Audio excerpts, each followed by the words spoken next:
All right, let's get started, guys. Are you ready? Absolutely. All right. Ready for brunch with a purpose. Drunk with a purpose. Apples So for me. why don't we start off with a check-in and just see how everybody's doing and how how your week was so far and what is something that's worthy of sharing with everybody. Yeah, good idea, Omar. Well, I'll start by saying I decided this no haircut for the next 2 months was not going to work for me. My hair was getting out of control, so I took matters into my own hands last night, and this is the result. My nice round head is back in business, and it's funny because I actually shaved my head right down to the wood for like 8 years, but started growing my hair again a few years ago. But COVID-19 has brought out the head shaving gear once again. Yeah, that's the same reason why I shave. It's just because it's exactly the same reason, Brian. But at least you can grow a beard, Omar. That if I look like I worked at Chernobyl if I try to grow a beard. So you've still got that on me. That's hilarious. That's hilarious. Personally, I feel great today because I put some color on. I feel like I haven't felt the spring yet. And today I decided I'm going to put some pink lipstick and wear my pink blazer and rock my earrings. I haven't really done that. I've been in like sweatpants all for far too long.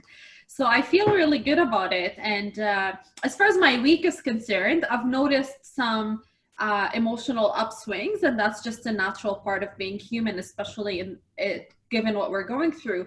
And the more I eased into the emotional roller coasters I was feeling, the better I felt the next day. So I'm trying truly to embrace the journey and embrace the vulnerability that I'm going through, and encourage people along the way to do the same. And the more I really appreciate my emotional side, the stronger I become as a result of it, which is really, really ironic, but it's a really good way to kind of reflect on what's been going on for me. Nice. That's awesome, Asil. Good for you. How about you, Omar? What's new in your world? So yesterday was actually my birthday, and Woohoo! Happy yeah, birthday. yeah, we're climbing up those stairs, my friend. So it was very interesting to have your birthday in the midst of COVID-19. And a lot of people were sending me comments telling me, I hope you're having fun. I hope you're doing something with your time. Hopefully, it's not such a downer. But to be quite honest with you, it was the complete opposite. I think just because of our isolation and because of our inability to see one another, I think people just got really creative with how to leave an impact. I was flooded by calls. I was flooded with you know voice calls on WhatsApp, and I have the team that I work in. They compiled, and some friends as well. They compiled this beautiful video uh, with a with message from their families, pictures from the past, some of our great memories that we shared together, and it was really, really touching. It really touched me on a deep level, and I felt like, geez, like I've never had a birthday that I felt this great about.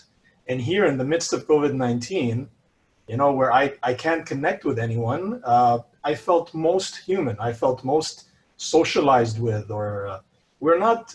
I just kind of brought the thought to my mind that we're not really our social network, our social ties have not been severed. As a matter of fact, we just need to be creative about how to connect, and there's so many mediums out there. And I think the most beautiful part is, you know, I'm not going to the office and seeing a plethora of different people.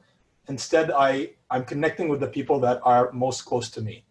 Those 5 people, 6, 7 people that make up 80% of my life versus the 15, 20 people a day that make up my 85% of my life. So it's just been awakening. It was just such an amazing birthday, and thank Wow. you everybody who sent me a message and their wishes.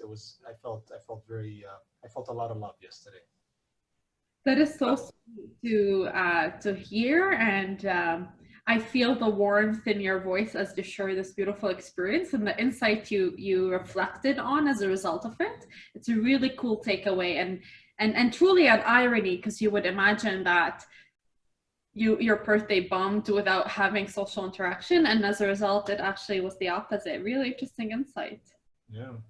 Yeah, and to echo what you just said, Asil, like it just goes to show, and the way you chose to look at this, Omar, that so much is based on the perspective that we have about it, right? It would be so easy to feel bummed out and I can't see people in person and I can't go to my favorite restaurant or whatever. It'd be so easy to go down that path.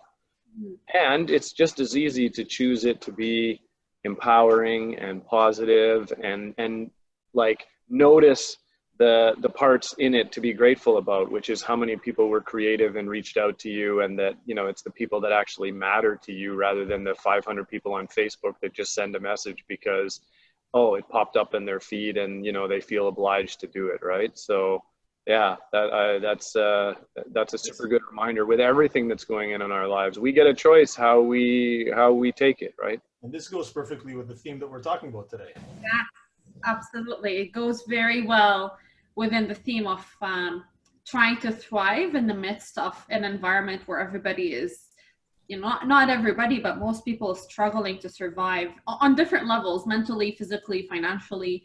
And it's a very interesting topic to kind of just examine and explore. And I know, Brian, you have a lot of things prepared to share with us today as far as, so, you know, investments and different topics are concerned in that area. Yeah, Yeah. Brian, tell us a little bit about you know, I've been seeing a lot of, I've been following a lot of stuff in your feed, and I know that you've been talking to a lot of people in this specific time. Share with us what are you talking to people about? Yeah, so you know,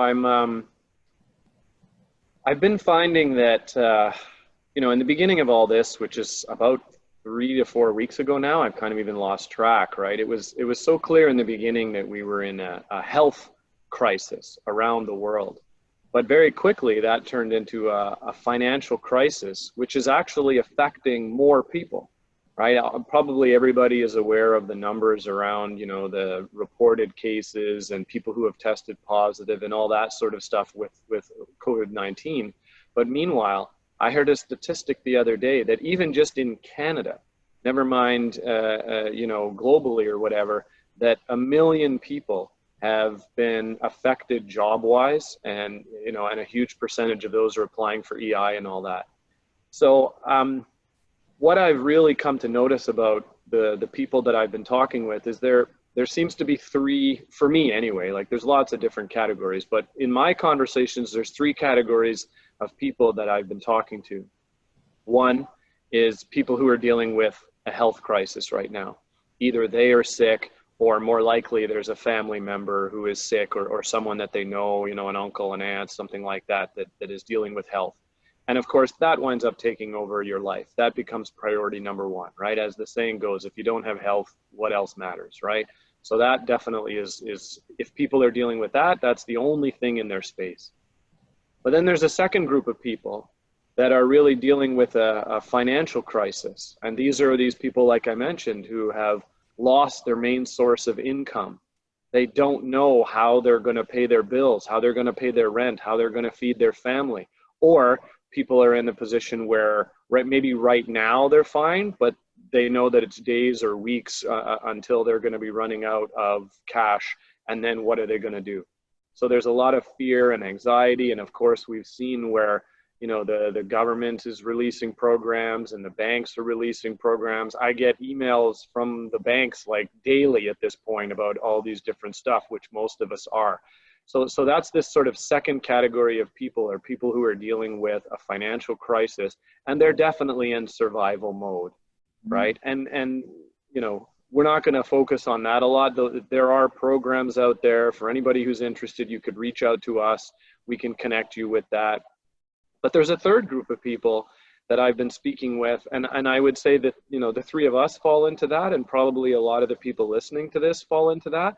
And that's where health is fairly stable right now, right? You're not dealing with being sick. Number two is your finances are actually fairly stable. Maybe you're still working, or you have a good amount of savings, or, you know, whatever. You know how you're going to get through the next few months, at least with the current situation. And instead, you're actually in a position where you can consider opportunities. And you know, opportunities can look in two ways. One is, how can I help people? What can I do? And that's exactly where the three of us were coming from in setting up these calls, right? How can I support other people? What do I have that I can share that might be able to help other people? And then there's another set of opportunities around, how can I leverage this situation, right? And we'll talk more about that. I'm sure you guys have some questions, you know, the real estate market, the investment market, you know, what's going to be going on in there, and are there any opportunities that I can, you know, start to be getting ready for? So that's what I've been seeing over the last few weeks in conversations I've been having with, you know, what's going on out there for a lot of people. That's phenomenal. I love how you've categorized the three. I see a lot of, definitely I see a lot of people who would fit into these categories very clearly. I was actually in the middle of a conversation with someone who was on that third category, the people who are looking to leverage. And they talked about this phenomenal, I never heard it before. It was just phenomenal to hear him say it. So this is and he's in his mid-30s. He's an entrepreneur. He has a multi-million-dollar company that he owns and he runs.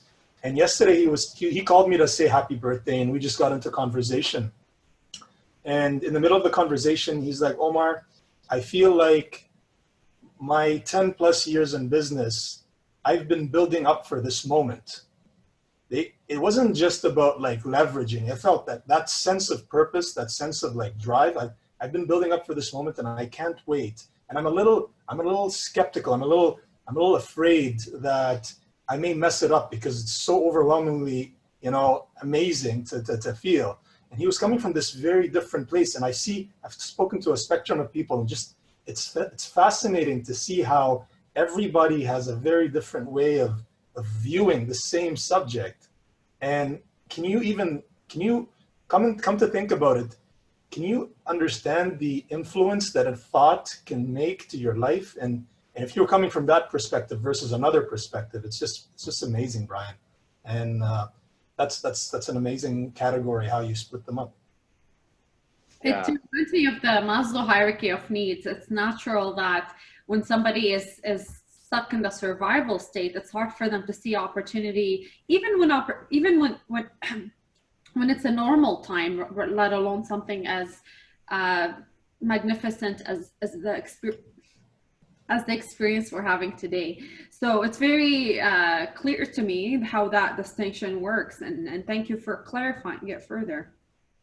Yeah, and you know, on that note, Asil, I wanted to ask you about this. Like, you know, here we are talking about surviving to thriving, and the first time that concept came to me, I actually even like I resisted even putting that out there or saying that, because I didn't want to you know, rub anybody's nose in it or look like I was bragging or that sort of thing, because I know there are people who are struggling right now and don't even know how they're going to survive, let alone how they can get to thriving, right? But I also realized if there aren't people who are thriving and looking to thrive, who is going to take the economy back up when we get through this, right? There has to be people in those positions. But I wanted to ask you, like, on the mental and the emotional side of it, like what can people do who do find themselves either in the thriving position or in the surviving position right now? What is the best way for them to approach this? So it's very interesting you said that, because what often happens when people are experiencing positive things in the midst of an environment where it's filled with anxiety, there's a guilt associated with that. And there's certain people who start sabotaging that particular success and emotion because they want to belong. Like sometimes when you go on social media, on Facebook or on different WhatsApp groups or whatever groups you're a part of, there's a lot of people talking about how challenging this is. on a mental, physical, financial, and every level possible. So technically speaking, so when you have days where you are actually feeling good, a part of your brain is that possible? Like, is this feeling real, or is this like, am I in denial? Like, you start kind of questioning why you're feeling good and why you're actually having a positive mindset when there's so much chaos around you. And this is similar to the survival's guilt that people experience when they come out of a trauma, in a survival state when others didn't make it. It's a very similar type of correlation there. So what often happens in situations like that is I found myself really fitting in that, because there's days I feel on top of my game. I'm super like very motivated. I'm productive. I'm just very much on top of things and super positive. And then I start engaging with some conversations, and I find myself the next day depleted, can't get out of bed, very emotional, like I cry, or I just feel like something is terribly off. I can't concentrate. And I just started reflecting on this pattern. I'm like, what is going on here? Like, I'm usually a very positive person and I want to make the most out of everything. So why are these cycles happening so viciously and so polarized? And then I did some more research about these topics, and then I kind of understood, like, sometimes our emotional state is really highly impacted by our surroundings, and that's because of our desire to belong to our surroundings. We really want to connect, and it's hard to connect and feel that you're a part of a group when you're not feeling the same way, or you're not necessarily sort of relating to the challenges that they're particularly going through. So sometimes you almost want to create these challenges on purpose just so you have something to connect with and bond with, especially in a time and in a society where social distancing is creating a true desire to connect, even more than often, because it's now something that's, somebody just came and took that away from us. So our desire to connect is even heightened in these times. So there's a lot to do with that. And one thing I'll add on a side note, our brains are programmed to identify fears and identify dangers that are very immediate. So that's why it's a flight or fight response. We are not programmed to identify future fears. That's why we don't necessarily react to change so fast. So we've been talking about global warming and how unsustainable our lives are, and how our economical systems are just not right, how they're built. We've been talking about these things as humans for years, and there's not much changes. If anything, we've just progressively declined and declined.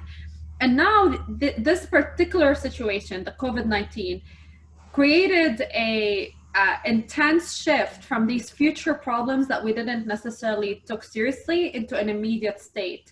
And now that's why people are even more fearful, because it's no longer a luxury to ask yourself the question of, what can I do to change? It's not about wanting to change anymore. Now it's about needing to change. And that shift is also creating anxiety along with it. And it's only natural. So that's for people in the survival state. They're struggling with this concept, because a few weeks ago, these things were long in the future, and now they're here today. Wow, that's really interesting. That makes a lot of sense of exactly why there's so much fear and anxiety and panic going on right now. Because all these things that whatever, that's in the future, are suddenly right in front of people's faces. How can they not? Omar, how are you finding it in like the real estate industry? I mean, realtors, a lot of people there's so much uncertainty. What are you noticing, with your team and with other realtors and that? Is there a lot of fear and anxiety, or are people positive, or? Yeah, that's a great question. I'm going to answer that question, but to answer that question, I just want to build on something that Asil said as well. I love the fact that she brought up the fear is the main reason why people are in that same like up and down, right? That wave. And fear, there's nothing wrong with fear. We have to embrace fear, because fear is good for us in a way. I became who I am today because at the beginning of my career, I was running based on fear. I was fully running based on fear. I was in survival mode, and it's okay. That's a huge motivator. As a matter of fact, fear is a bigger motivator than pleasure in most people, Yep. right? And the only difference, the only problem with running with a fearful mentality is that once you start to succeed, that fear goes away, and then you're left off not motivated, right?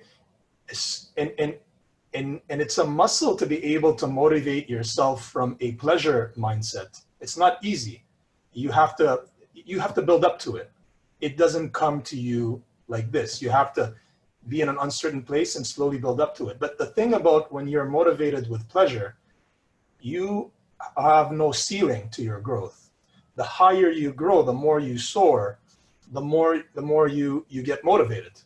Versus fear, which I think you just hit the nail on the head of how you move from surviving to thriving.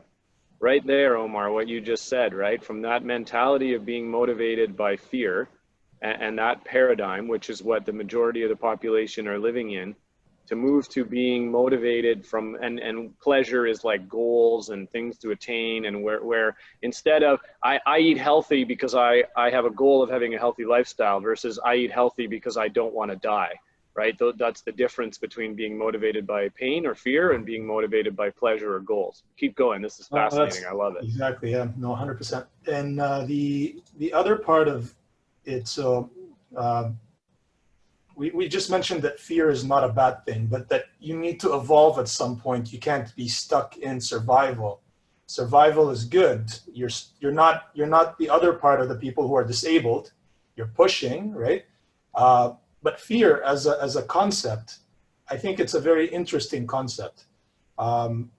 See, I look at fear like a pilot in a plane driving towards a cloud, right? And when you're looking at a cloud and you're driving towards a cloud, you think that cloud, you're going to crash into that cloud.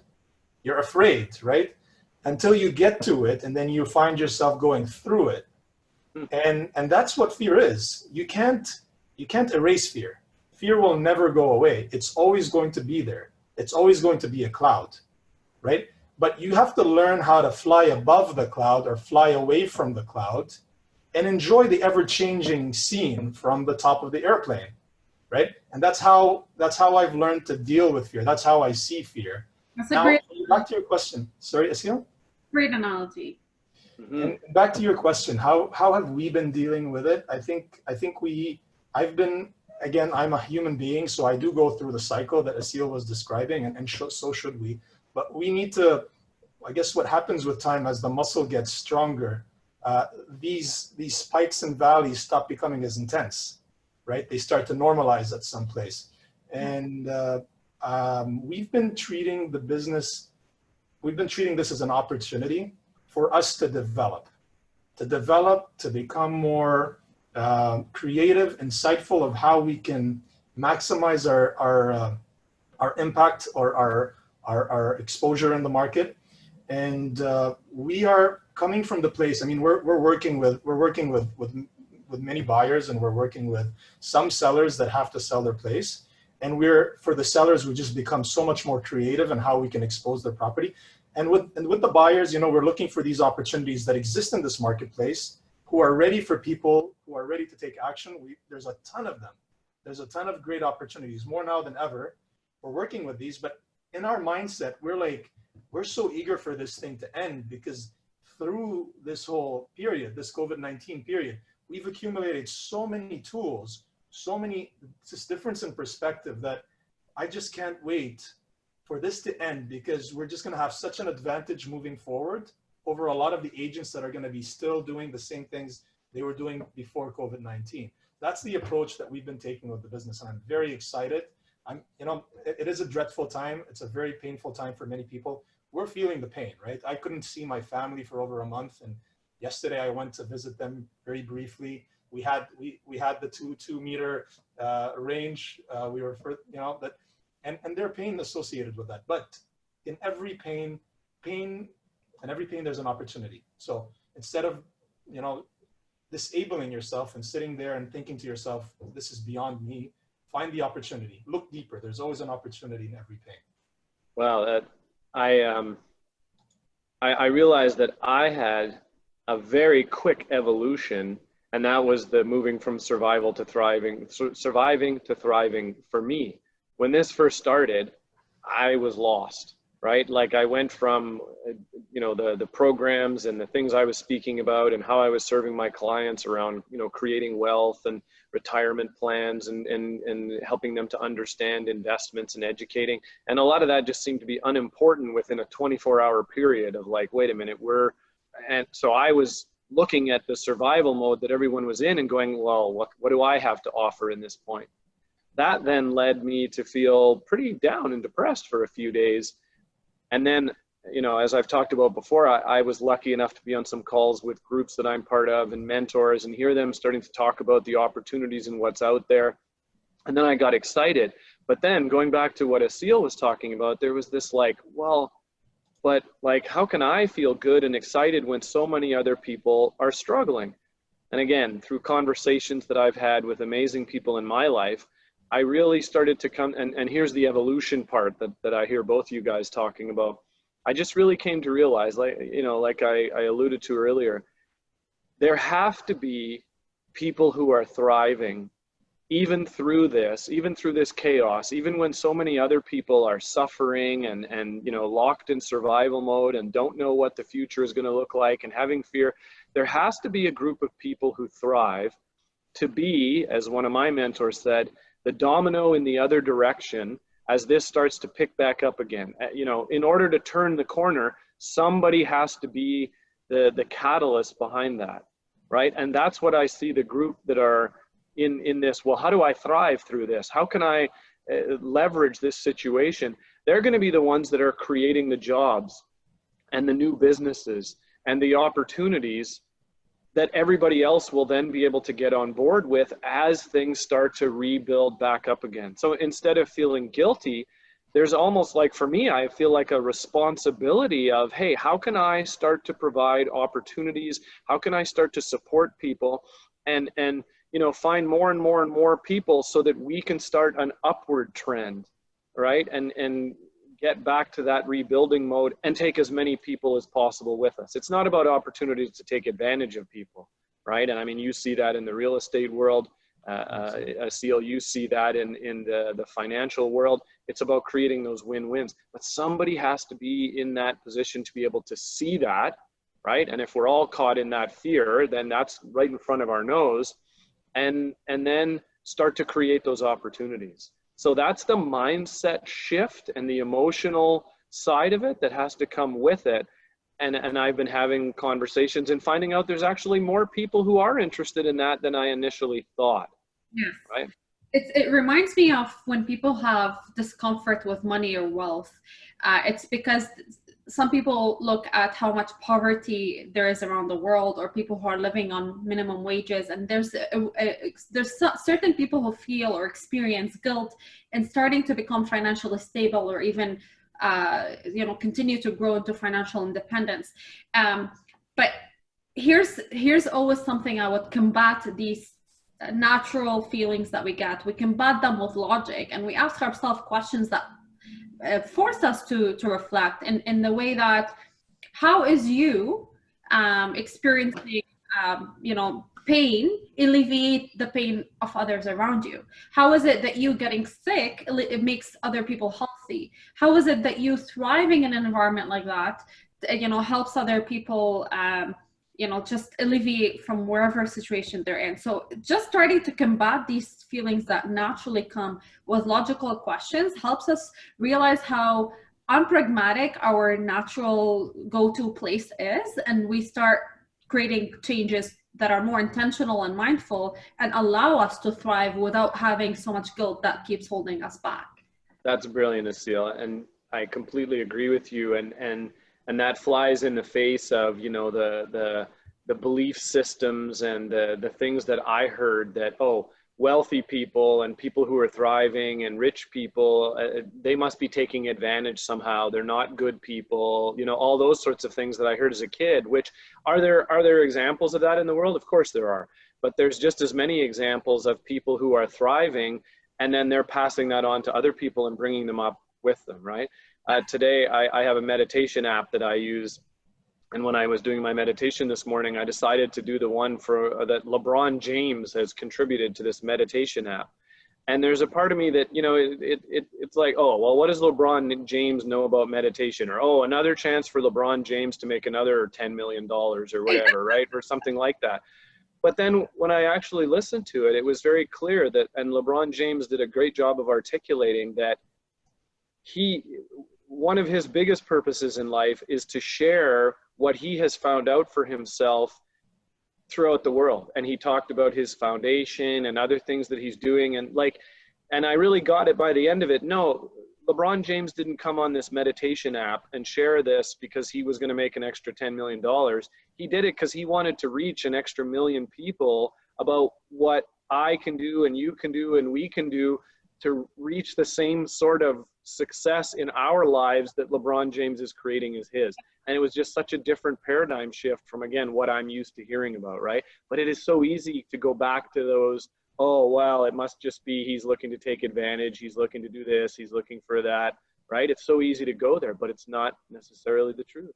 That's true. There's a lot more than you can see and your eyes can see. But Brian, tell me something. I mean, you're talking to a lot of people about leveraging these opportunities, and for those who can, those are in this place where they want to take advantage of the opportunities presented by the marketplace today. What are you advising them? What are you telling them? Well, first of all, I never use the word advising because I'm not an advisor. And actually, nor do I want to be, but I appreciate what you're asking. I'm just very careful about my syntax when I talk about these things. But, you know, honestly, I'm doing the same things, Omar, that I regularly do in my coaching practice in my business. Is I'm educating people first of all, and I see that as like, if you're looking for how do I, you know, what is a number one thing that I can do in this situation? It's educate yourself, right? A lot of people have more time on their hands. A lot of people are wondering what to do. A lot of people are at home with their loved ones or their kids or whatever. This is a golden opportunity to educate yourself and learn about something. And why not learn about, you know, investments and money and finances and that sort of thing? Because what we have at our fingertips right now is an opportunity to prepare and get ready for financial and investment opportunities that are going to start appearing. And they already are starting to appear, right? And that's just going to happen even more. So that's one of the big things that I'm talking to people about is what can you do to educate yourself right now? And then how do you start to get ready? I know, you know, like these big institutional investors like the Warren Buffetts of the world and the Ray Dalios, and I mean, even Tony Robbins has talked about this, and a lot of these other investors that I follow, they've actually been getting ready for, you know, 12 to 18 months before this. Did they know that we were going to have a global pandemic? No. But they were aware of the fact, based on what's gone on in history, that what goes up must start to come down. And they saw that, hey, listen, we're due for a change, a correction. We're due for, you know, the letting out of air in one area and that creating a vacuum in other areas. So these large investors were getting ready by reallocating, which is something that is a good idea and any financial person is going to talk to you about anyway.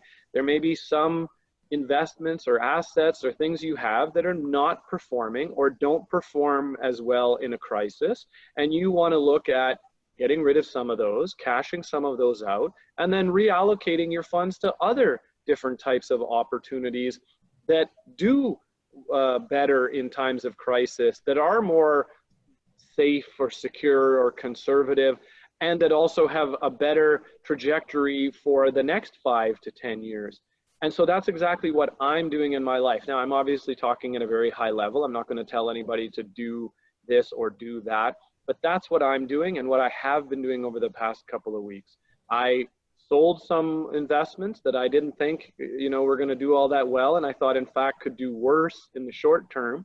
And some of it I'm just holding in cash and waiting to see. And then other ones I've actually started to execute on because it's a completely different kind of investment that I think it's going to pay off in the long run versus what's going on right now. So I have a question for you before we get into the details of these strategies, you mentioned the first step is for people to educate themselves. And I think there is something really interesting about the world we live in because information is at our fingertips, but that has a negative consequence as well because it's an information overload. Like, where can somebody even start educating themselves? What books or courses or resources do you want to share, would you recommend that people start looking at? Great question, Asil. I'm a top-down thinker, and what I mean by that is I always start at the high level, and then I go medium, and then I go deeper, right? And I think if you even examine that, the deeper you go, the more information that there is, and the more overwhelming and confusing it is. So the higher up you can start, the less that there often is to deal with then. And then it also helps you, which branches should I go down and get into more detail of. So the first place that I always start with something like this is around mindset and sort of learning, like historically what has gone on in these types of situations. So for me, I know where I started was a book like Rich Dad, Poor Dad by Robert Kiyosaki, which, a lot of people out there have read. And it is a real mindset changer kind of book, right? Like, it's not necessarily going into the details of how to do these things as much as it was helping you to identify and then change a lot of the high level paradigms that you were given without your knowledge as a kid in a lot of cases, and you're still operating from whether they actually be helping you or hurting you. Another example in a book that made a big difference for me was Harv Eker had a book called The Millionaire Mind, and then he had programs based on that as well, which I went through. That was another one that that really helped me.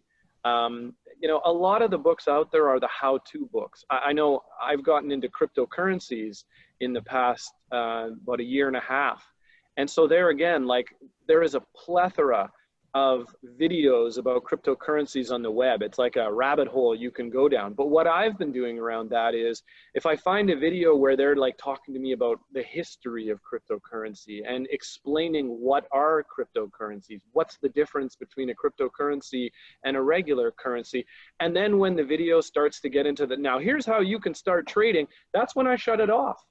Right? In the beginning, I just want to learn about the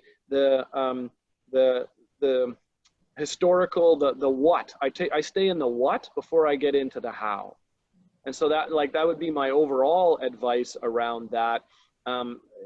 Especially if you're investigating something new that you've never gotten into before, right? If you're suddenly going to start real estate investing, going to a how to buy this particular type of investment is going to be too fast.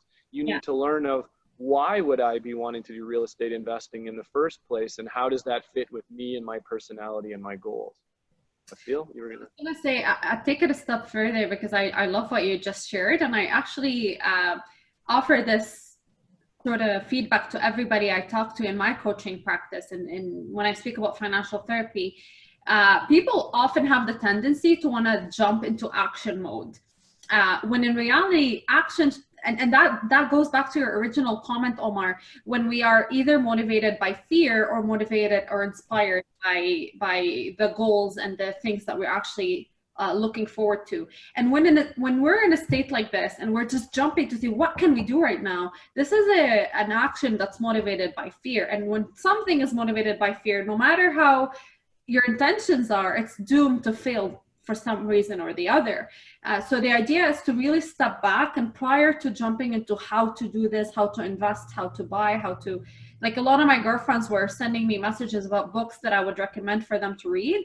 And I was always suggesting to start with the mindset, because you want to make sure you're approaching these questions from a state of opportunities and perspective versus just how can I survive in the next few decades? Like, that's not 80% mindset, 20% strategy, and Absolutely. And that's definitely a great place to start, understanding why and understanding what psychology you need to have when you're taking action. Yeah, totally. I have a question for you. Question about somebody asking me for books. I actually would recommend Rich Dad, Poor Dad as well, and I would recommend Think and Grow Rich. There's one book I also would recommend. It's called The Art of Money. It's written by a financial therapist called Barry Tesler, who I study with. The Art of Money. And this book I'm reading right now, actually, Your Money or Your Life, 9 steps to transform your relationship with money and achieving financial independence. And I personally speak a lot about that. I focus more on the relationship you have with money rather than just accumulating money, or finding strategies to accumulate money, because it's really not about that. It's more a mindset and an attitude rather than the having of it. Yeah, opening up the gates to receiving money. Some people have these blockages where they can't receive money. It doesn't matter what strategies they use. Exactly. That's like the weight loss strategy. If you haven't changed your mindset about weight loss, it's none of the strategies are going to be helpful for you. You know, I'll take it even a step higher in terms of mindset. So probably the best and most enjoyable book that I've read in the last couple of years is called Sapiens, by I never remember his name. Yuval, I can never remember his last name. Yuval, yeah. You know what I'm talking about. Anyway, and I even saw it in Costco a couple of weeks ago. So like this one has hit mainstream. But the reason why I love this book, it has nothing to, well, it does have one chapter about like money and that, but this book actually covers the entire history of Homo sapiens and human beings. And it sounds weird, but what I got through reading this book was I saw that, like, are we different than the Homo sapiens that were running around in Africa 250,000 years ago? Yes and no. We're actually, like, some things still apply. And when I read this book and he did this snapshot of like how long we as a species have been on this planet, I was able to see that there are cycles that have been going on for tens of thousands of years, and the problems that we face today are the problems that our ancestors faced in the past, and why things happen. And he talks about the cognitive revolution, the agricultural revolution, the industrial revolution, and how that sort of changed the situations that we're trying to now deal with and make sense of. And it just gave me this 50,000 foot view. And it honestly left me feeling more calm and relaxed and not so worried about what was going on. Almost like, yeah, we've been here before. This isn't the end of society or civilization as we know it, right? It's just another cycle that we're going through. And so I love that. I actually read it twice in the last year. I love it. And then I read his subsequent books too. I really, really enjoyed those. They're not going to give you a lot of perspective about money per se, but they're going to give you perspective of why you do things the way you do, which then can help you look at, oh, that explains how and why I've been behaving with money, with health, with job, with relationships, with whatever. Yeah. And I love that kind of stuff. Yes. Absolutely. I like, this is music to my ears, but I want to make a point here. Not everybody learns by books.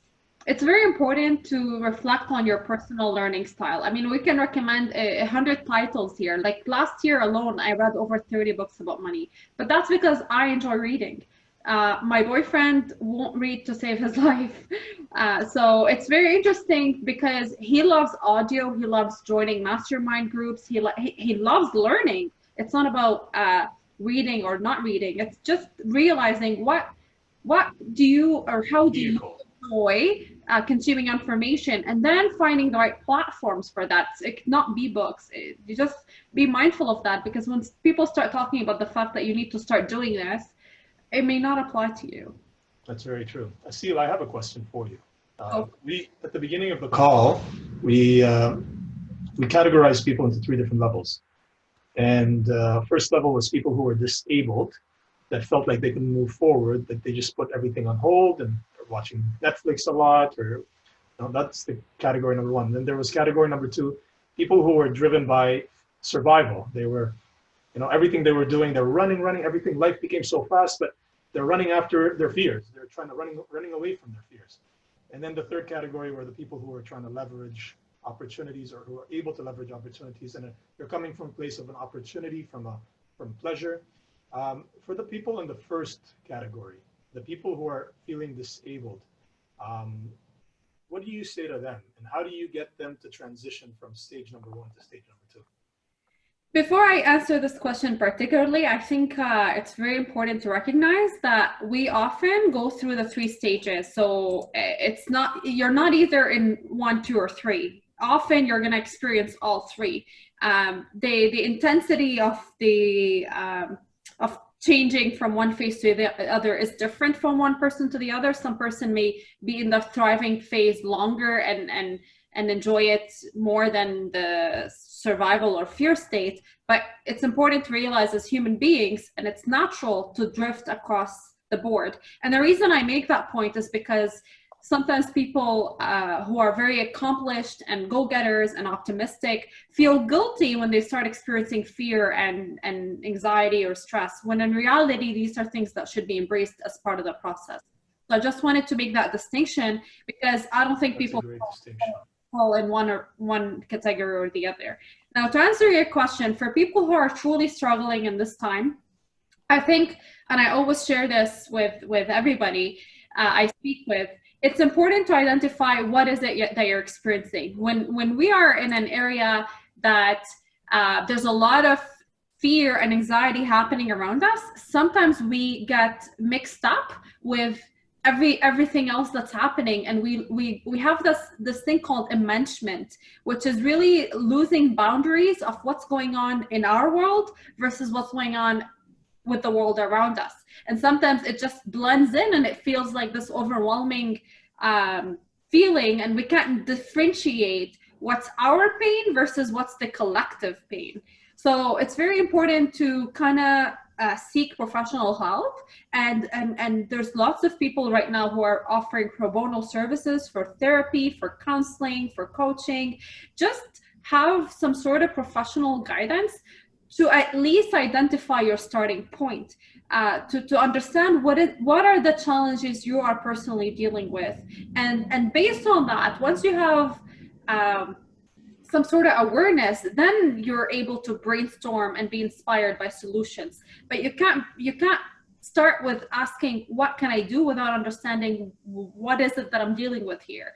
Yes. And right now there's just a lot of confusion on that particular question. You know, Asila, I love what you're saying about this, and someone just asked about fear management, to which I want to say, like, reach out to us, you know, individually. We can include how to get in contact with us, or if you came through Facebook, then, you know, you'll be able to connect with us.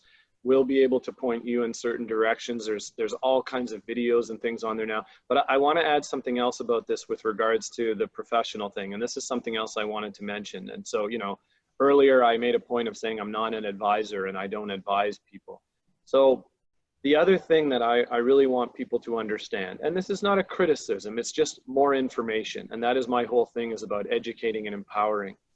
So a lot of my clients that I've talked to over the last few weeks obviously had reached out to their advisor or the person at the bank or their financial company that they were dealing with, and they were getting advice about what to do. And then, you know, they were having conversations with me about it. And one of the things I just wanted to point out, and this is the truth across the board, is you should understand the motivations and the personal involvement of the person that you are taking advice from or seeking advice from. And right now we're in a climate where everybody is looking for certainty. They want someone to tell them what to do because there's no stable ground to stand on anywhere in the world. So we're all like, can I trust you? Can I listen to you? What do you think I should do? And you want to be really, really careful with this idea, okay? Has anyone had that situation before where you're in the store and you're trying on a jacket or a blouse or a shirt or something like that, and you come out of the fitting room, and what does the salesperson say the second you walk out of that fitting room? Right? Oh, this looks great on you. Absolutely, right? And here's the thing, that might be true. And they might believe that. And they're being coached to say that because they have a vested interest in you purchasing that, especially if they're working on commission. Yeah. Okay? So although I may appreciate that they say that, I recognize that it is not 100% unbiased and objective. Now, I mean, it's their opinion anyway, right? Whether, like, at the end of the day, I have to like the thing that I'm trying on. But I want people to consider that, because one of the things that I'm hearing a lot right now is that when people are reaching out to their bank or their advisor or their investment company, they're hearing, well, you know, now is not the time to sell. Now is the, like, stay in, there's going to be a rebound. You know, the worst has happened. And if you were to sell now, that would be a bad idea. And people have to recognize that The way that most of these people in this industry are compensated is if you continue to have your money in the investments that they manage or that their company manages. That's how they're able to put food on their table in a time of crisis right now. And if everybody is selling out of those investments and those mutual funds, they're going to start to lose money. So they're being coached to say this, just like the salesperson is being coached to say that. Okay? Now, that doesn't mean that it's a bad idea or that it's wrong or that it's not what you could be doing.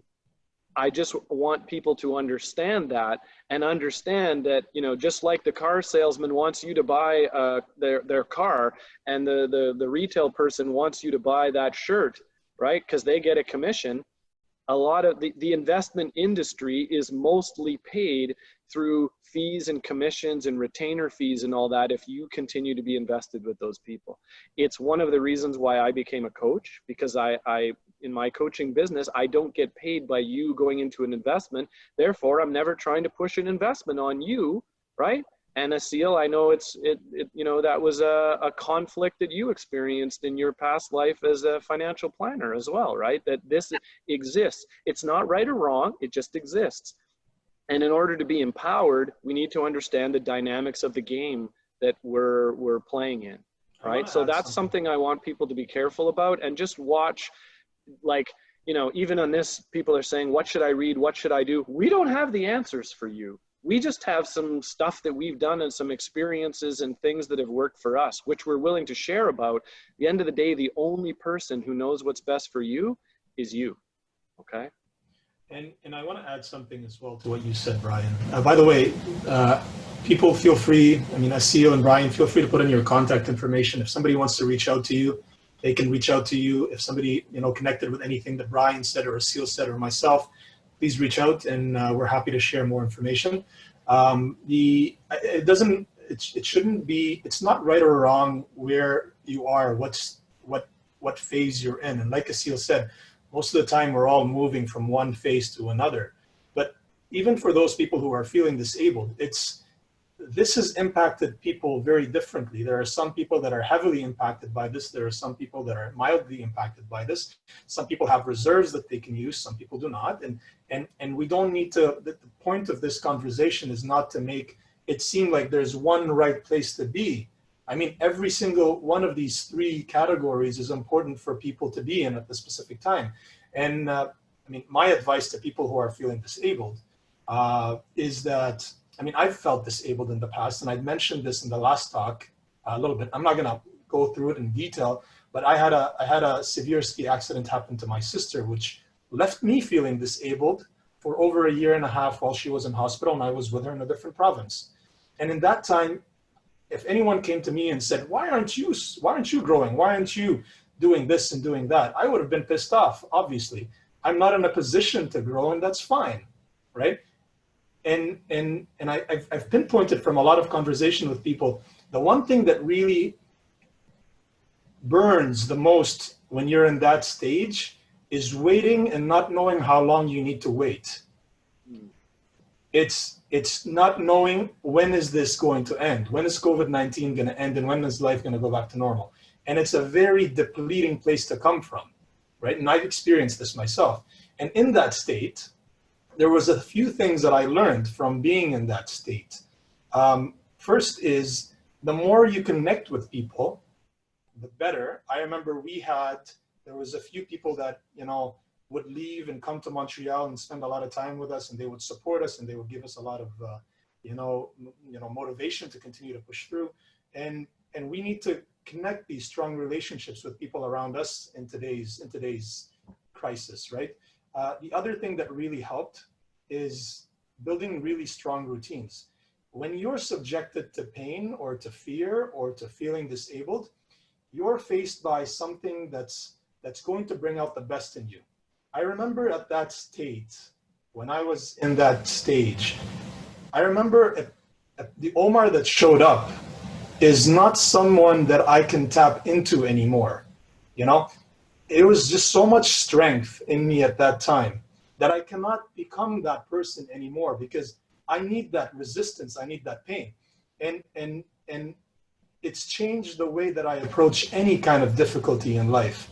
I approach it in a very different place. So take advantage of this. If you're stuck in phase number one, take advantage of this and try to grow and think of how you can really, what kind of routines can you build? What kind of deeper meanings can you pull out?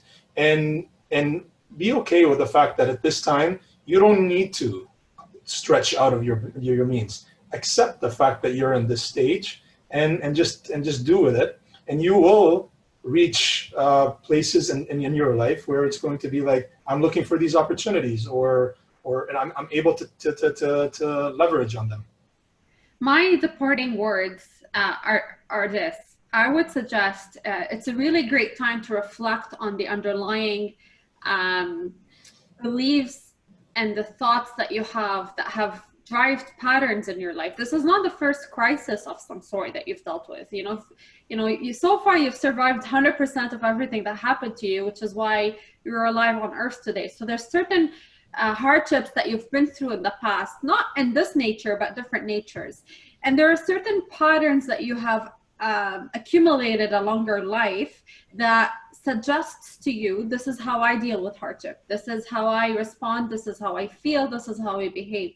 And when you recognize the thoughts driving these patterns, then these patterns tend to dissipate. And the reason this is important right now is because there's certain people who expect themselves to fail right now, who expect themselves to be just, fearful and anxious and terrified. And while these are normal things to have and experience throughout your day or throughout your week, it's not necessarily the ultimate outcome that you want to aspire to have.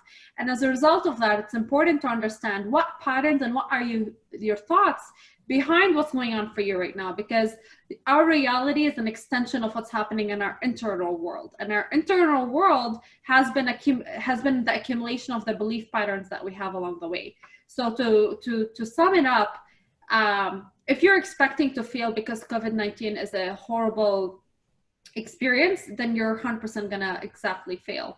But if you are now challenging that belief and asking yourself questions about, I don't want this reality to be my reality. I want to challenge myself into tapping into my powers, really stepping up my game, taking that time to hire my conscious, reflect on the way I've been existing in life and transform from existing to living, then this is the right time for you to do that. And I hope this was helpful. The three of us intend to gather weekly and share insights. Yes, Three things I want to say with regards to fear, because quite obviously there's a larger virus of fear going throughout the world than there is, COVID-19. So the first thing is, and these were all things that I've learned along the way from my mentors and masters. The first thing is, stop and think about what is actually going on now. Yes. Because fear is always about something that is going to happen in the future. So right now, are you in a hospital on a ventilator? Probably not. You wouldn't be listening to this. Are you broke and completely out of money? Where like zero in your bank account, nothing, no access to finances? No. So then if that's not the case, what are you afraid of? You're afraid of something in the future that you imagine is going to happen. Come back into the now, come back into what is going on right here and evaluate your current situation. That's the first thing that you can do. The second thing that I do when I start to feel fear is I look at what can I actually start to take action on? Because again, fear is largely the things that are out of my control in a lot of cases. And that's where fear leads into consistent anxiety when all I'm focusing on is the things that I can't do anything about. The weather, the politics, the government, the economy, the virus spreading, whatever. What can I do? I can take my dog for a walk right now in the beautiful sunshine. I can go wash the dishes. I can go clean out the garage. I can take advantage of all these other things, which will probably take my mind off of a lot of other stuff. I can stay home and post on Facebook about what's going on. I can connect with my friends, okay? And the third thing is around gratitude. And this one, you've heard this 1,000 times, but it is just so blatantly, obviously true. Whatever I'm feeling in the moment, if I can do the first two things and then shift out of that and sit down and think about, what am I grateful for at this particular moment in my life? I am still breathing. I have a roof over my head. I have people who love me. I do I meditate and I do a gratitude practice every single day. And that, I can't point and say it has produced this result, but I can say that it has produced a consistent, more relaxed, calm feeling in me in the years that I've been doing it. And so that is like the basis for everything else right now. If you can become calm and focus on what's in your control, a lot of that fear is just going to disappear. So those are my three practices that I do around fear at the moment. So I have a couple of closing remarks for everybody before we close off. I've put out a poll for everybody to participate in. I still think I have a few answers that have not been submitted. So if you haven't submitted your answers yet, please do take advantage. We want to know, in this poll, we want to know what are the three things that you guys want us to focus on and talk about more. So please select your top three things. If you haven't, please complete the poll. The second thing that's also important to mention is also the fact that our next event, or our next talk, is going to be the title of that event is going to be Real Estate Market Today, where you're at today, and your goals for tomorrow, and how we're going to help you get there. So we're going to be giving a lot of advice about what you need to know in order to set up. If you're in a place of leverage, what opportunities can exist. If you're in a place of survival, what do you need to do in order to get out of survival, and focus on leveraging your opportunities. This is it for our talk here. It was such a pleasure having you all watch us today and engage with us and ask us questions. And guys, do you guys have anything to say before we? Yes, no, that's good. We are wrapping up. Now we're gonna go have a real lunch. This was just a snack brunch. I hope everyone has a wonderful Easter weekend, or whatever you might be celebrating in your household, and be well and be safe, and thank you for your time today. We love connecting with you. Have a great day, everybody.